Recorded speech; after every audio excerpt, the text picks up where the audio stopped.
Netherlands యువరాణులు Catherine అమాలియా ఆమె సోదరి అలెక్సియాలను హత్య చేసేందుకు ఒక వ్యక్తి కుట్ర పన్నాడని ఇటీవల వార్తలు వచ్చాయి. పోలీసులు 33 ఏళ్ల ఒక వ్యక్తిని అరెస్ట్ చేశారు.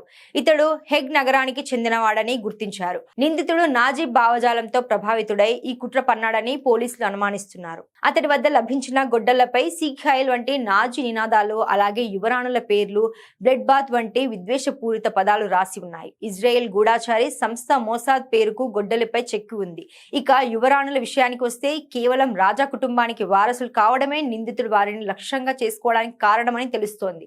వాస్తవానికి ఈ ఘటన ఈ ఏడాది ఫిబ్రవరిలో జరిగింది. భద్రతా కారణాల వల్ల వివరాలను బహిరంగపరచలేదు.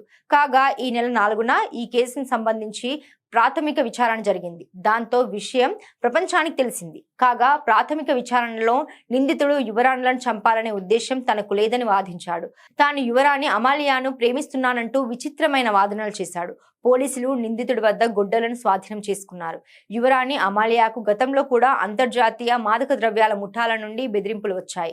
భద్రతా కారణాల దృష్ట్యా ఆమె కొంతకాలం స్పెయిన్ లో అజ్ఞాతంలో కూడా గడిపారు. ప్రిన్సెస్ అమాలియాను కిడ్నాప్ చేసేందుకు మెక్రో మాఫియా అనే శక్తివంతమైన డ్రగ్ ముఠా కుట్ర పన్నింది. ఈ ముఠా నాయకుడు రిదువాన్ తాఖీ ఆదేశాల మేరకు ఈ కుట్ర జరిగినట్లు నిఘా వర్గాలు అనుమానించాయి. ఈ వరుస బెదిరింపుల కారణంగా ఆమె తన సాధారణ విద్యార్థి జీవితాన్ని కోల్పోయారు.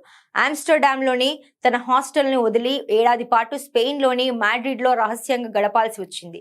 ఇక ఇటీవల అరెస్ట్ అయిన వ్యక్తికి గతంలో బెదిరింపులకు పాల్పడిన డ్రగ్ మాఫియాకు సంబంధం ఉందా అనే కోణంలో కూడా దర్యాప్తు చేస్తున్నారు. కానీ ఇప్పటి వరకు ఎటువంటి ఆధారాలు లభించలేదు. ఆ వ్యక్తి ఒంటరిగా ఈ కుట్ర పన్నాడని పోలీసులు భావిస్తున్నారు. ఇతడికి నాజీ భావజాలం లేదా తీవ్రమైన మానసిక సమస్యలు ఉండవచ్చని ప్రాథమిక విచారణలో తేలింది. నెదర్లాండ్స్ రాజకుటుంబం యుదు మతస్థులు కాకపోయినప్పటికీ నిందితుడు యువరాణి పేరును ఎందుకు వాడాడనేది మిస్టరీగానే ఉంది. అతడి వద్ద ఉన్న ఒక చీటిలో యువరాణుల పేర్లు రాసి పక్కనే బ్లడ్ బాత్ అని రాసి ఉంది. ఇది ఆ అమ్మాయిలను ఎంత దారుణంగా చంపాలనుకున్నాడో తెలియజేస్తోంది. ప్రస్తుతానికి పోలీసులు ఇతడిని తీవ్రవాద కోణంలోనే విచారిస్తున్నారు. నెదర్లాండ్స్ లో ఇలాంటి తీవ్రవాద చిహ్నాలను ప్రదర్శించడం, వాటితో హింసకు ప్రేరేపించడం తీవ్రమైన నేరం. ఇదిలా ఉంటే రాజకుటుంబానికి ఎదురవుతున్న వరుస ముప్పుల నేపథ్యంలో ప్రభుత్వం వారి భద్రతను అత్యంత కఠినతరం చేసింది.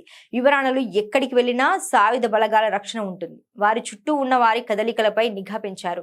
దాంతో ఇప్పుడు ఈ యువరాణులు ఒక రకంగా బందీలుగా బతుకుతున్నారు. బయటి ప్రపంచంలోకి స్వేచ్ఛగా రాలేకపోతున్నారని వారి తల్లి క్వీన్ మాక్సిమా ఆవేదన వ్యక్తం చేశారు. ఈమె 3 ఆడపిల్లల తల్లి.